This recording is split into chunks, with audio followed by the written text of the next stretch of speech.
Pasemos a ver entonces la pauta del día de hoy para ver quiénes nos ofrecerán una charla, porque partiendo por anticipación y diseño de futuros, una charla que va a estar a cargo de una presentación que va a estar a cargo de Alejandro Pantoja, es gerente de innovación y director de innovación I+D más I más E, que fue invitado por el laboratorio Tech Policy de CEMAS. Y por otra parte también hoy día nos presentará Hernán Rebolledo el tema biotextiles en base a micelio de hongos. Es CEO y cofundador de Spora Biotech, invitado por el Laboratorio de Materiales también de CEMAS. Entonces, vamos a ir dándoles el espacio para que ya puedan comenzar a presentar, dándole la posibilidad de ser coanfitrión. Sí. Y ahí en este caso Jorge va a ser, ¿cierto? Hay que Yo voy a presentar a Alejandro Perfecto. y sí. Ya, Ok. ahí. ¿Sí? Sí, adelante, adelante, Bien. Jorge. Hola, ¿cómo están todas y todos? Buen día. Bueno, en nombre de Tech Policy Lab, del Laboratorio de Políticas Públicas y Tecnología, queremos darle la bienvenida. Queremos saludar a todos los laboratorios, al equipo, Camilo, Paola, Andrés, y a quienes están esta mañana. Hemos invitado a un amigo de la casa, Alejandro Pantoja. Alejandro es un docente de la UDD, empresario también dedicado al tema de la innovación. Y bueno, yo a Alejandro lo conozco hace décadas, aquí viene la caída de carné, como se dice en buen chileno, ¿cierto? La verdad es que desde que Alejandro tenía una empresa de diseño web por allá por el 2003, imagínense, que siempre hemos estado en contacto laboral, ya es una amistad, una amistad, digamos, profesional, digamos, una conexión, un lazo laboral importante, y yo he visto cómo Alejandro ha ido innovando muchísimo en los métodos, en las miradas, en las panorámicas, que él tiene desde el diseño, también tiene un máster en innovación en la Católica. Entonces yo consideré que, y lo conversamos con José Garrido, que era muy interesante para esta instancia la perspectiva de Alejandro, que actualmente está trabajando temas que tienen que ver con anticipación, foresight, diseño especulativo, diseño futuros, que es como un meta-design thinking, dado que nosotros como laboratorio trabajamos metodologías de diseño participativo, que vienen, digamos, de toda la oleada de metodologías de creatividad e innovación. Alejandro nos puede dar luces muy interesantes respecto a herramientas y metodologías muy avanzadas que se están practicando en países escandinavos, en Europa, Estados Unidos, Japón, y que en Chile están empezando a- a diseminarse de manera muy interesante, dada la complejidad de los cambios, dado el mundo acelerado que estamos viviendo y crítico y de mega crisis. Pienso que para todos los laboratorios va a ser un agrado escuchar esta ponencia de Alejandro Pantoja. Así que, sin quitarle más tiempo al expositor, dejo con ustedes al gran Alejandro Pantoja, que nos va a exponer su presentación. Muchas gracias. Gracias, Jorge. ¿Cómo están todos, todas? Hay muchos conocidos acá. Un abrazo para todos. Voy a comenzar rápidamente porque me dieron entre 15 y 20 minutos y estos son talleres, charlas que hago desde 3 horas hasta creo que lo mínimo que he hecho es de media hora, así que vamos por este nuevo récord. Va a ser una metralleta, así que espero que les sirva y que logren ver oportunidades de aplicación de esta mirada en algunos de sus proyectos o de algunos de sus laboratorios. Bueno, la charla trata de estrategias de anticipación y diseño de futuro, básicamente como herramientas para surfear la incertidumbre. A medida que buscamos tener claridad en medio de las consecuencias de la pandemia provocada por el COVID, está claro que muchos impactos nos tomaron por sorpresa, ¿no? Llegaron de golpe, parecían estos un cisne negro que a las organizaciones, empresas, universidades, colegios y a nosotros como individuos nos golpeó por sorpresa, ¿no? Y por lo tanto, aparentemente estamos sin preocupación, o sea, sin preparación para enfrentar esta crisis global. Sin embargo, todos los signos de esta emergencia sanitaria estaban, ¿no? Los científicos lo tenían muy claro y los datos estaban disponibles. Ya habían paper en el año 2007, específicamente uno en particular que retrataba esta posibilidad o esta alerta acerca de la dieta basada en murciélagos con un virus de coronavirus y la posibilidad de esa transferencia hacia el humano por el cómo ciertas culturas estaban, en el fondo se comen estos murciélagos. El fracaso, al parecer, no se debió a la incapacidad de imaginarnos, ¿no? La incapacidad de nosotros como individuos, gobiernos, organizaciones, de imaginarnos y sumergirnos completamente en un potencial futuro como este, ¿no? Esta incapacidad de imaginar que algo así pudiese ocurrir. Algo como esta pandemia, algo como otras pandemias, ¿no? De toda la información que tenemos a partir del levantamiento de la ciencia, estas señales débiles, nos están dando luces acerca de que las pandemias hacia el futuro, en el futuro inmediato, llegaron para quedarse, ¿no? Y vamos a tener que acostumbrarnos. Estamos, lo que habla Alvin Toffler, en una especie de shock de futuro, un future shock, que es de vivir demasiado cambio en un periodo de tiempo demasiado corto. Y eso nos provoca, nos desorienta, nos incomoda y nos genera fricciones en nuestro día a día. Lo cierto es que uno de los, esto no está más de decirlo, en el fondo, es que tenemos una tasa acelerada de crecimiento de tecnología. Antes pasaban siglos entre una gran disrupción y otra, hoy día pasan años provocando importantes cambios, no solo en la variable tecnológica, sino eso, cómo este crecimiento exponencial va tirando también cambios a nivel de la sociedad, de los individuos, sus valores, sus comportamientos, en los negocios y lógicamente también un poquito más retrasadamente en el ámbito público y las políticas públicas. Lo cierto es que en estos tiempos exponenciales tenemos una brecha de percepción, y mientras más grande es esa brecha de percepción, peor es el cómo enfrentamos estos tiempos de cambio. Esto quiere decir que creemos que los cambios tienen una tasa más bien lineal, sin embargo, la tasa de cambios de nuestro entorno es mucho mayor. Y mientras más grande es esa brecha de percepción, peor es para enfrentar estos cambios. Algunos les llaman entornos VUCA, otros TUNA, otros BANI, otros de CCC. No importa cuál sea esa nomenclatura, lo importante es que vivimos en tiempos de alta incertidumbre. De alta incertidumbre que básicamente hace que nosotros como organizaciones enfrentemos un camino y que de algún momento a otro nos va a golpear sí o sí en nuestra rutina, en nuestro cotidiano. A mí me gusta hablar de tiempos postnormales. Estos tiempos postnormales es de alta incertidumbre, caracterizado por este cambio rápido, realineamiento de poder, un comportamiento caótico.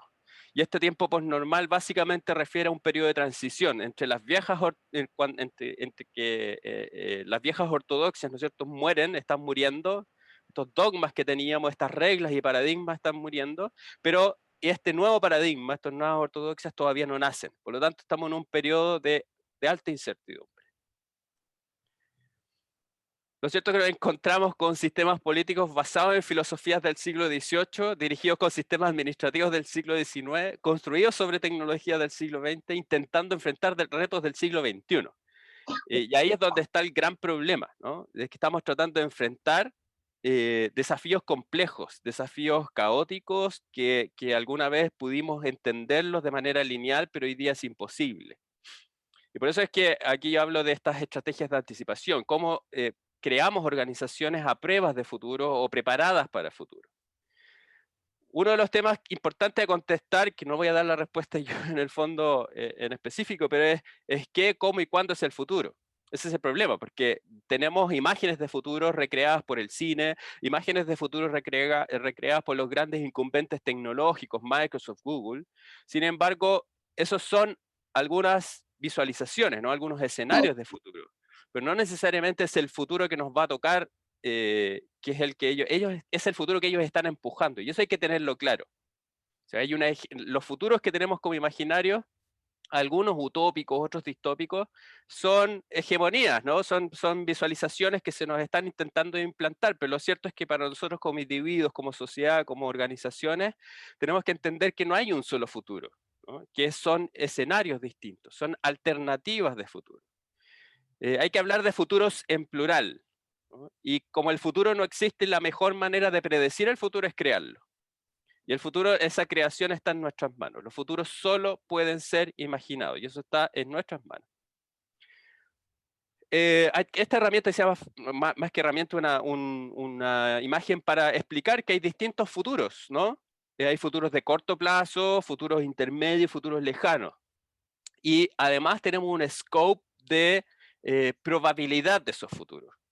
El futuro inmediato, este futuro, el punto más chiquitito ahí, o sea, el central, el futuro probable, es aquel que de alguna manera tenemos un cúmulo de información y de tendencias y de elementos de hallazgo que nos indican que por allá va, ¿no? Ese futuro es altamente probable. Es como yo les diga, la inteligencia artificial tomando decisiones en las empresas, bueno, es un futuro probable, o la tecnologización y robotización de los procesos industriales, digamos, extendido en masa. Eso también es altamente probable, no hay mucho futuro en eso, salvo en elementos distintos de incertidumbre, pero como imaginario es amplio.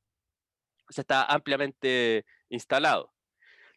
Luego tenemos un futuro un poquito más amplio, que es el futuro plausible, ¿no? Un futuro que donde hay mayor tasas de incertidumbre.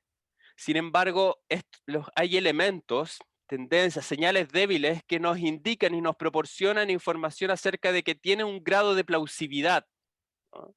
No es un levantamiento creativo de la ciencia ficción, como es el último coro más amplio, que es el de los escenarios posibles, que es todo lo que nuestra imaginación nos permita crear. No hay límite, ¿no? Es como decir que vamos a vivir en otra galaxia, vamos a ir a Alpha Centauri, nuestra estrella más cercana, ¿no es cierto? Y vamos a colonizar algún otro lugares del espacio.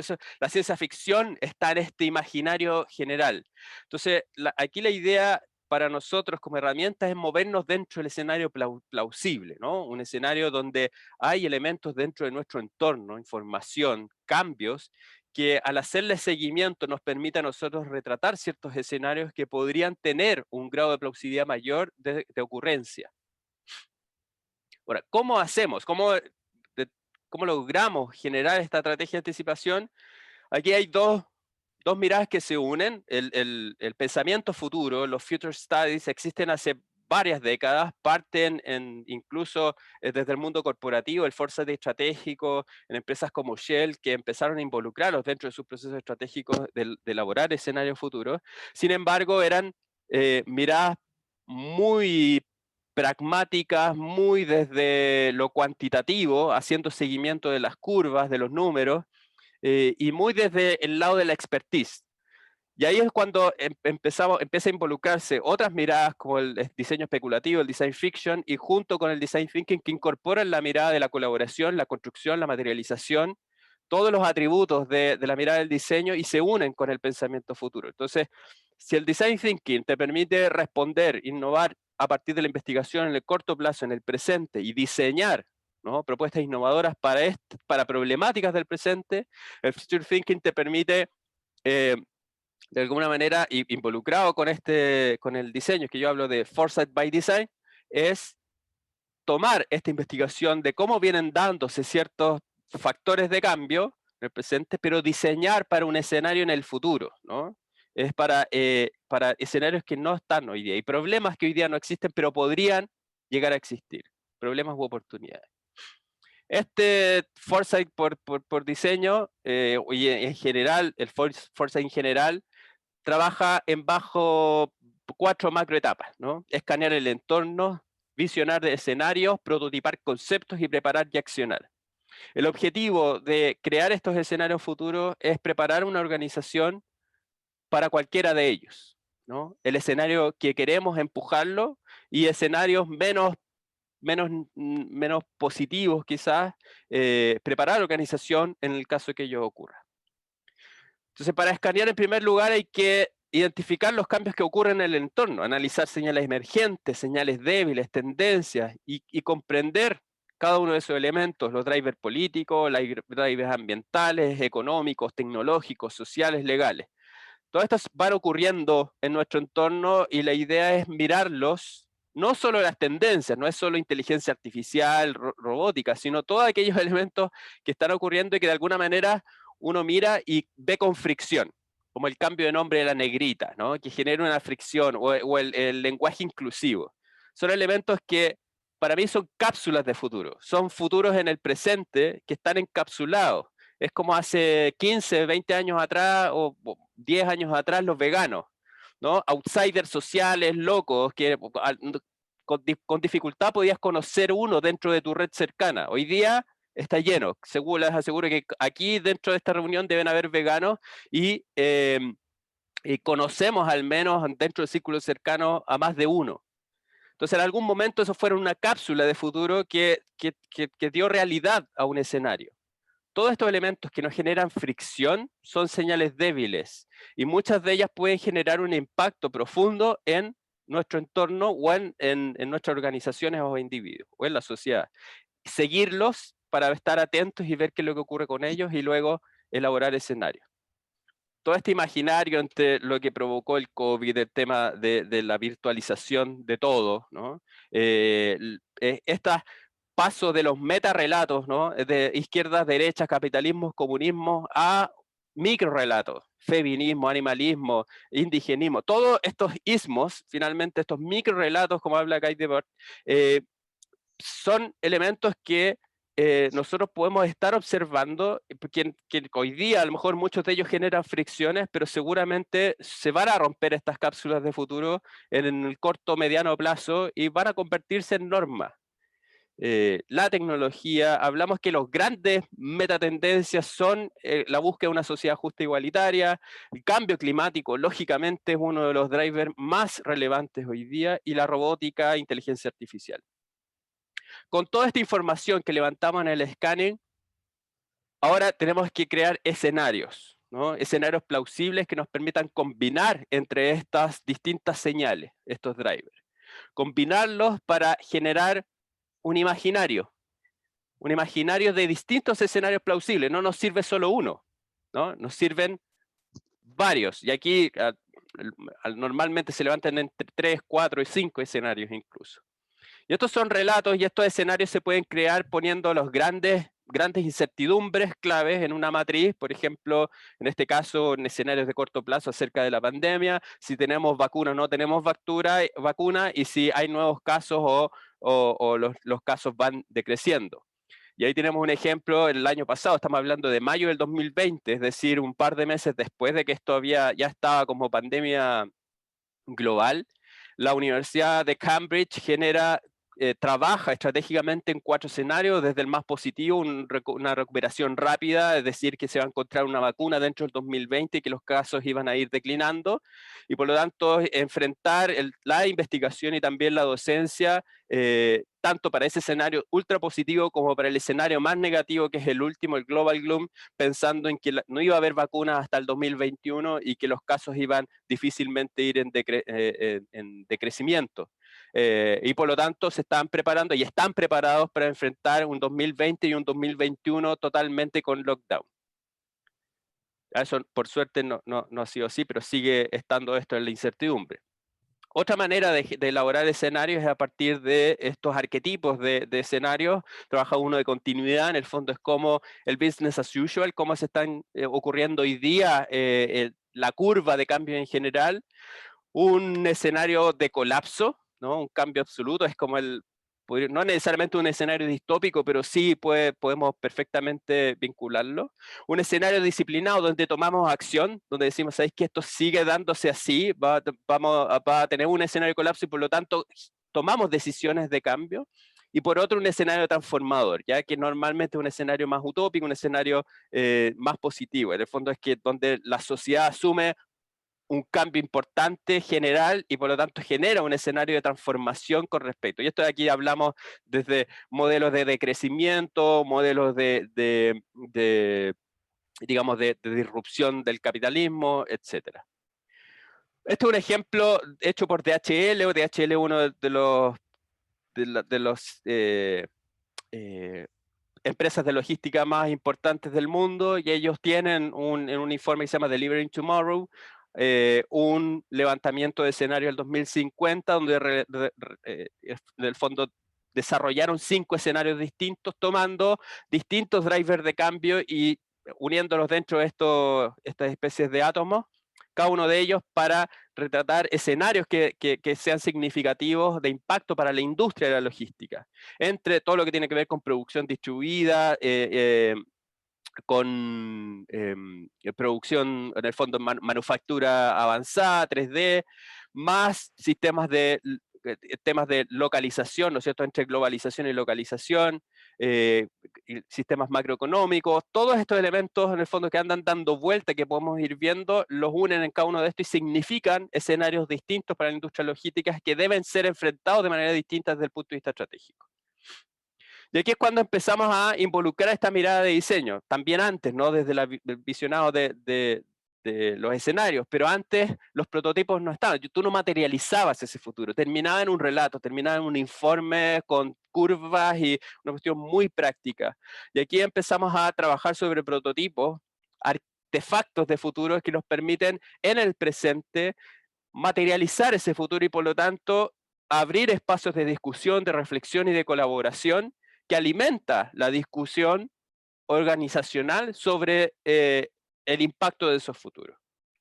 Y lo que permite este prototipo es sumergirte dentro de ese futuro. Esa es la gracia, que te sumerges en el futuro y por lo tanto hay una mayor probabilidad de eliminar el sesgo del presente. Ejemplo, IKEA levantó esto en el escenario, ¿no es cierto?, de los vehículos que se manejan solos, ¿no?, self-driver cars, pensarlos como espacios, ¿no? Son espacios móviles, porque básicamente un vehículo antes era un espacio de transporte, pero cuando se manejan solos ya te saca solamente esa posibilidad que significa un vehículo móvil y para convertirlo en un espacio móvil. Y por lo tanto exploraron distintos tipos de espacios que les permite tanto al interior de la organización empezar a pensar, ¿no?, en nuevos productos, nuevos servicios de futuro, y no solo al interior de la organización, sino también hacerlos hacer partícipe a consumidores y clientes dentro de ese proceso, de manera que también te permite ir viendo cuáles tienen mayor grado de viabilidad o factibilidad. Es un ejemplo desarrollado en Dinamarca, al interior de un espacio de discusión y reflexión política, donde se está discutiendo, por ejemplo, la realidad, la tendencia de que las personas mayores ya no quieren ir a asilos, sino que quieren morir y vivir tranquilos, en el fondo, mientras puedan desarrollar su autonomía, vivir en sus hogares, no quieren ir a un asilo a morir. Y además de, en el fondo, ley de eutanasia abierta, disponible para todo el mundo. Entonces, ¿eso qué significa? ¿Qué elementos, qué consecuencias puede tener esas miradas hacia el futuro? Y aquí se desarrolla un prototipo de una especie de smartwatch que tiene una solución letal disponible para este adulto mayor, y del momento que él quiera decidir morir porque ya no quiere más, en el fondo, en la comodidad de su hogar, se autentica y puede esa inyección pasar a su corriente sanguínea y por lo tanto morir cuando él quiera, ¿no? Entonces, esto genera fricciones y esto nos permite revelar sesgos, revelar creencias, revelar todo un sistema que está al interior de nosotros como personas y como individuos psicosociales. Pero también abre espacios de discusión, por ejemplo, estos flyers, de qué ocurriría con el otro lado, ¿no? Con todas estas personas que tienen una mirada negativa, menos liberal sobre la muerte, a lo mejor más conservadora, y ir vislumbrando esos espacios de discusión y de fricciones sociales.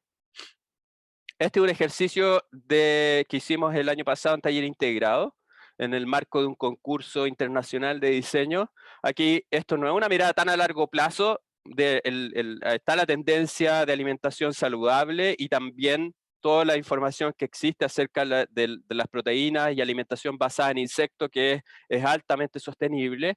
Y por lo tanto, aquí lo que nosotros hicimos, lo que yo les empujé es a desarrollar, pensar en un momento en que esto ya está instalado, cómo sería un electrodoméstico en nuestro hogar que nos permita criar insectos y producir inmediatamente la proteína necesaria para alimentarnos. O sea, básicamente yo tengo grillos arriba y puedo sacar harina abajo.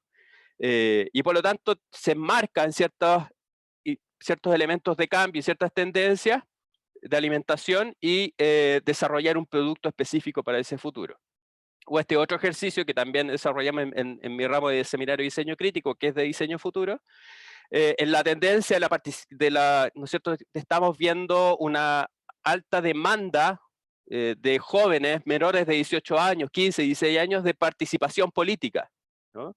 Entonces, ¿qué pasaría si es que uniéramos estas ferias de universidades que llama a los jóvenes a ver sus carreras? ¿Qué pasaría si los partidos políticos fueran los que fueran a los colegios y les invitaran a militar dentro de sus partidos? Estamos hablando de alumnos de primero, segundo, tercero, cuarto medio, ¿no? Es una mirada tampoco tan a largo plazo. Y también un cuestionamiento, un repensar los partidos, ¿no? ¿Qué tipos de partidos a partir de esta mirada de los microrelatos? ¿Ya? Y por último, lógicamente, la función de esta elaboración de escenarios es pensar, ¿no? Es qué acciones tengo que tomar, cómo alimento mis decisiones en la organización para prepararnos para cualquiera de ellos, para empujar el escenario preferible, el que yo quiero que ocurra, que es el que me impacta positivamente a nivel de industria o de organización, y prepararnos para aquellos que no, ¿no? Porque esa es la gracia, que no nos pille como nos pilló el COVID, ¿no es cierto?, en que ningún colegio, ninguna universidad, ninguna empresa tenía un plan preparado para actuar. Y al menos el colegio, las universidades nos dimos cuenta de que ni en octubre ni en noviembre teníamos respuestas claras acerca de cómo actuar ante ese escenario. Siempre esperando que esto iba a mejorar, ¿no? Con la expectativa de corto plazo que iba a mejorar, pero ninguno pensó en un largo plazo. Y esa acción se ejecutará en un plan estratégico, se ejecutará en un plan de acción que te va a permitir elaborar una hoja de ruta. Nuevos productos, esto también es pensar en oportunidades, nuevos productos para escenarios futuros, ¿no? Futuros productos que podemos empezar a validar de hoy día. Y esto implica contestar todas estas preguntas como, ¿qué podemos ver hoy? ¿Qué podría pasar en el futuro desde el punto de vista de los escenarios? ¿Hacia dónde iremos como decisión el escenario futuro? ¿Y qué haremos hoy para empujarlo y para prepararnos para los otros? Lo cierto es que el futuro incomoda, esa es la gracia, ¿no? El futuro incomoda porque tenemos dogmas que nos impide verlos con comodidad, sin fricciones. Y la gracia es estar atentos a esos elementos que nos incomodan del presente, porque son, como digo, pueden ser cápsulas de futuro, que en algún momento van a reventar, pero para ello también, para visualizar esos escenarios, es necesario dejar los sesgos del presente y suspender nuestros dogmas y ortodoxias. Muchas gracias. No sé cuánto me demore. Súper bien, Alejandro. Oye, me explotó la cabeza varias veces en la presentación. Ahí dejamos el espacio abierto tanto por audio, por chat, si quieren hacer una pregunta. Yo tengo, más que, no sé si una pregunta, un comentario en realidad, pero yo tengo la posibilidad de formar a estudiantes para crear sus propias empresas sociales acá en UDD. Y me pasa mucho que el design thinking, que a ellos le hace sentido porque efectivamente pueden tener como visiones rupturistas de cómo emprender y todo, pero siempre hay como un tema con lo hegemónico, como mencionabas tú dentro de la charla, donde siempre se topan con eso, o sea, como porque hay que seguir siempre modelos tan estructurados que a ellos o no les hacen sentido o no les acomoda o directamente no les interesa. Entonces, me encantó cómo tú pudiste entregar estas metodologías que son ya de futuro, para crear escenarios futuros, y de ahí tú, ¿cómo podrías recomendar específicamente para quienes buscan emprender? Poder tener como una visión de poder acceder a un diseño que de verdad le haga sentido. A mí me hizo mucho sentido la propuesta que tú hiciste, pero ¿cómo tú me podrías reforzar sobre eso? Yo creo que en primer lugar la gracia es en primer lugar reconocer el scope, ¿no? ¿Dónde me va a mover? Porque hoy día pensar a 5 años ya es futuro, dada la tasa de cambio, ¿no? Pero un futuro más de corto plazo. Grandes cambios paradigmáticos no van a haber, pero sí pueden haber elementos que disrumpan en la industria, ¿no? En la cadena de valor. Tenemos lo que se llama modelo, como la cadena de valor stack-based, basada en stack, y tú tienes en algún momento que en algún punto del stack llega un disruptor, y tú tenías integrado tu modelo de negocio como stack completo de principio a fin, y llegó otro que te sacó. Es lo que hizo Corner Shop, se puso al final, en la última milla, en el momento final.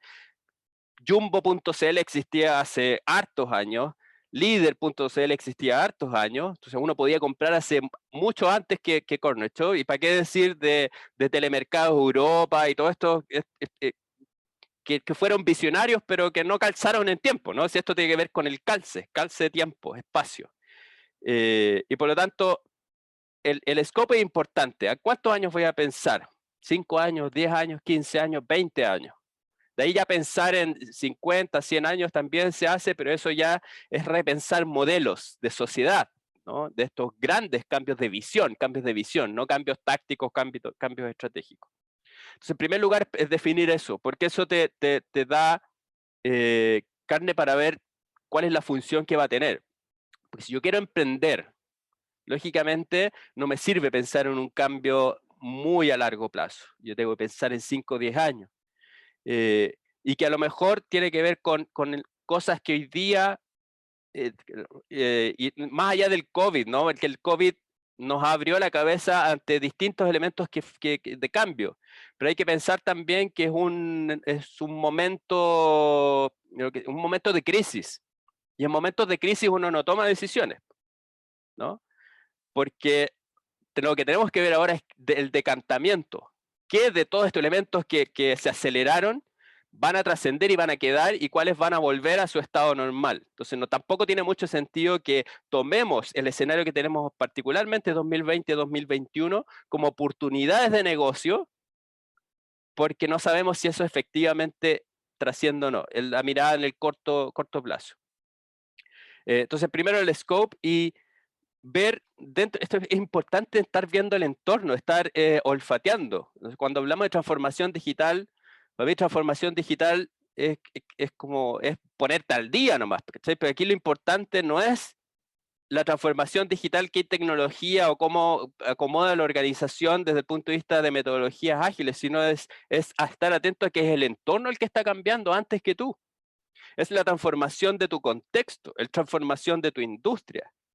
Copec, por ejemplo, o Gasco, todas las empresas de energía. Copec ya no es una empresa, fue una empresa de petróleo, pero ya no puede seguir siendo una empresa de petróleo. Y no lo es, ¿no? Ya generó cambio interno desde 2018 en adelante, viene comprando empresas del ámbito energético de electricidad. Se compró, tiene 4 o 5 empresas compradas, expertas unas en paneles solares, otras en almacenamiento de energía, otras en mantención. Entonces, ellos se están preparando hacia el futuro, y uno puede emprender mirando eso, mirando cuáles son los escenarios plausibles, insisto, en el corto, mediano plazo, para ir viendo señales débiles. El punto de vista de la alimentación sostenible, lógicamente que hay espacios para emprendimiento, todo lo que tiene que ver con energía, todo lo que tiene que ver con básicamente desmaterialización de los servicios. Ahí hay oportunidades. Lo importante es distinguir, en este momento, COVID no es el momento para desarrollar ideas de negocios basados en esto, sino es ver qué es lo que va a trascender, y de los elementos que trascienden con otras señales débiles y tendencias que se incorporen. Todo lo que tiene que ver con estos micro relatos, los nichos, ahí hay grandes oportunidades en los nichos. Buenísimo, muchas gracias, Alejandro. Dejamos ahí el espacio abierto si quieren consulta, Sí, comentarios. a ver, yo tenía la mano levantada por ahí, Andrés. Perdón. Gracias, Alejandro, bueno, un gusto verte desde hace tanto tiempo, que ya viejo con Igual. todos, y de vuelta, que al final todo esto deriva de cosas que tú fuiste partícipe hace varios años, y que ahí faltó hacer esa mención. Así que bienvenido, y feliz de tenerte aquí cuando quieras volver a estas reuniones.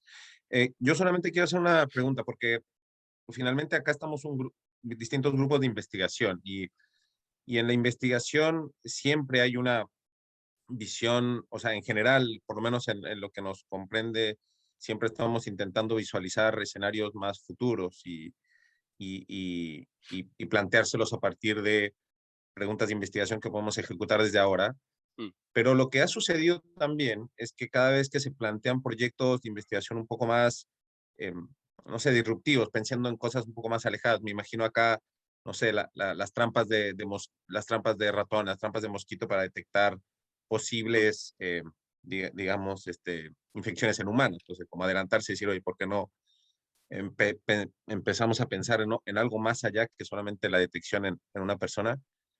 Pero el medio tradicional de investigación, que se supone que debe estar visualizando estas cosas, también cierra estos sistemas porque si ahora todos los fondos concursables te piden, bueno, ¿cuál es el impacto económico actual? Demuéstranos el mercado, y evidentemente tú dices, bueno, actualmente evidentemente nadie está dispuesto a comprar o nadie está comprando trampas de mosquitos para enfermedades futuras. Entonces, ¿cómo? Si las áreas que se supone que tienen que estar al frente de generar escenarios y soluciones probables para el futuro se ven enfrentados con un tema cultural que en estas áreas y estoy hablando de investigación e innovación, ¿no? Es lo raro, o sea, son los mismos ministerios que frenan estas visiones. ¿Dónde está el tema? O sea, los investigadores tenemos que seguir lo mismo, tenemos que buscar otro, porque al final el investigador termina ejecutando un proyecto más tradicional, más convencional, aplicado al problema seguramente de ayer, y yo creo que ahí hay un tema. Llevar este tema más al tema de investigación. ¿Cómo ves? No, yo estoy de acuerdo contigo y creo que hay un tema desde el punto de vista de las políticas públicas disponibles, ¿no? En general. Esto uno lo ve en innovación, o sea, en proyectos donde, o en etapas en que tú estás probando, validando etapas iniciales, te piden proyección de negocio, en el fondo, ¿de qué me estás hablando? Estamos hablando de las primeras etapas, etapa temprana de validación del prototipo, validación del problema, y Corfo te está pidiendo una proyección a 5 años. O sea, eso es como no entender hacia dónde va. Desde eso es lo más básico y que llevamos, digamos, dentro del ecosistema, avanzando en los últimos 15 años más consolidadamente, con una cierta mantención en el tiempo a través de los distintos gobiernos. Pero ahí hay un tema. Yo creo que en investigación es aún peor. Es aún peor porque está centrada en ciertos paradigmas muy positivistas, si queréis decirlo de una manera, y también centrada poco innovadoramente, ¿no? Con una mirada poco innovadora. Yo creo que es difícil. No tengo respuesta porque la verdad es que es así. Y el tema es que, por ejemplo, uno de los problemas que impide la innovación a nivel académico es que las universidades se rigen por dos cosas fundamentales, que es el sistema de acreditación y los rankings internacionales. Y ninguno de los dos apuntan, por un lado, a la transferencia, en el fondo a ver el impacto más allá de la investigación por curiosidad y ver dónde se publica y si tengo patente o no, es cuál es el resultado de ello, ¿no? Cómo se transfiere a la sociedad o al mercado. Ninguna de las dos cosas, ni los rankings, los últimos rankings están empezando a involucrar estos aspectos, pero todavía no es suficiente. Entonces, el mundo académico además trabaja por esos objetivos, muy buena acreditación y por un muy buen ranking. Y te van a exigir, por lo tanto, publicar en los papers que te exigen y que te van a dar más puntaje, y a los investigadores les van a exigir publicar X paper por año, por sobre a lo mejor pensar un muy buen proyecto que se transfiera y que logre impactar en la sociedad. Y ese impacto no es solamente desde mi mirada, ¿no es cierto? Porque, digamos, el tema de futuro está bien instalándose hace pocos años. Por tanto, creo que es el momento, dado estos tiempos de cambio y de crisis. El cambio climático va a abrir espacio, o sea, ya hay papers sobre la posibilidad de nuevas pandemias con virus y bacterias que no habíamos conocido por el derrimiento del permafrost en zonas extremas, donde estas bacterias y virus llevan siglos congelados y en algún momento van a salir, ¿no? Porque el permafrost ya se está derritiendo. Y hay distintos papers que van ahí. Entonces, ¿qué acciones tomamos? ¿No? Y ahí creo que debiera haber investigación también anclada a esas posibilidades, a esas plausibilidades de futuro, y eso también anclado a la investigación social, tecnológica, investigación lógicamente también biológica. Hay una serie de espacios que se abren pensando en estos elementos de cambios que puedan ocurrir a partir de estas señales.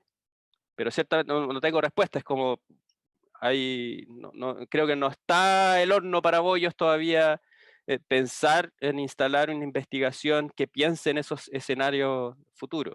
Más bien la investigación está en la parte específica, como aquellos que están investigando estas bacterias en zonas árticas, y que son las que tenemos y que sin duda se convierten en estas señales débiles para un escenario futuro donde estas salgan y tengamos un escenario de ciencia ficción, como de película.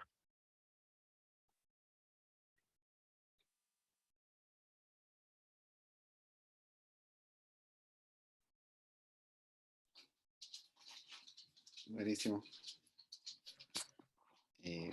Ahí bueno, entonces damos el pase a... Perdón, José ¿sí? tenía la mano levantada sí. antes. Sí, José, perdón. Sí, cortito, porque imagino que estamos con el tiempo. Primero nada, Sí. agradecerte, Alejandro, la presentación, tremendo tema. Por supuesto, podemos discutir sobre la importancia de los filósofos del siglo XVIII y si son ellos los responsables de nuestras carencias teóricas, porque justamente yo diría por el contrario, son los del siglo XIX.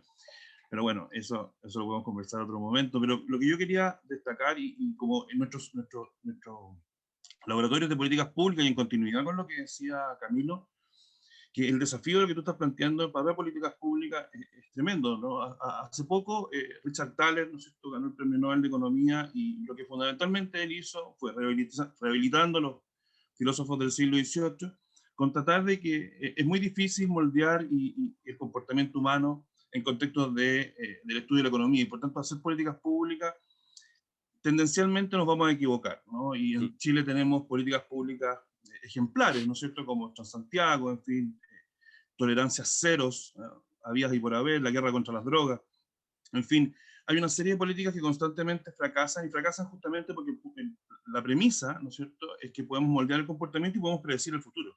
Y tú bien mencionaste, ¿no es cierto?, que los sesgos juegan un rol súper importante cuando nosotros hacemos evaluaciones. Y cuando hablamos del futuro, nosotros tendemos a interpretar ese futuro desde el contexto en el cual estamos parados y a partir de nuestros hábitos y costumbres, en fin, cultural. Y por eso mi pregunta o comentario es, ¿cómo podemos hacernos cargo de ese gran problema? Más aún cuando tú, Alejandro, hace poco, eso habría que agregar a la presentación, hiciste una incursión en política. Y lo doy como ejemplo simplemente porque ahora en el Parlamento, no sé si tú sabes, pero se está sacando una ley que prohíbe Uber. O sea, no es que lo regule, ¿no? Lo prohíbe. Y prohíbe Uber Pool, que fundamentalmente sería la alternativa al transporte público, sobre todo de noche, y no tendríamos que tener estas micros gigantes, ¿no es cierto?, recorriendo la ciudad completa con los niveles de huella de carbono infinita. Entonces, ¿cómo lo hacemos? Porque una cosa, ¿no es cierto?, la pregunta que tú te mencionabas, ¿no es cierto?, mencionaba Camilo, las universidades, ¿no es cierto?, este tema del emprendimiento y a nivel individual, las empresas, pero mucho más terrible es el ámbito de la política, porque la política, los incentivos que tienen los políticos para hacer estupideces son infinitas. Es como si la propuesta de los políticos fuera cómo destruimos el mundo, ¿no? Entonces, ¿qué piensas tú, teniendo este paradigma, ¿no es cierto?, tan rico sobre el diseño futuro, cómo enfrentamos la política pública? ¿Cómo enfrentamos lo que un poco me imagino fue tu experiencia al entrar en la arena política, ¿no es cierto?, que es con llegar con ciertas intenciones, llegar con ciertas ideas, y encontrarte con un mundo en donde la democracia o las elecciones, lo que votan, no son las mejores ideas, sino que son los arquetipos del siglo XVIII o XIX. Ahí responde cortito, por favor, porque estamos muy cortos con el tiempo, por favor. Sí.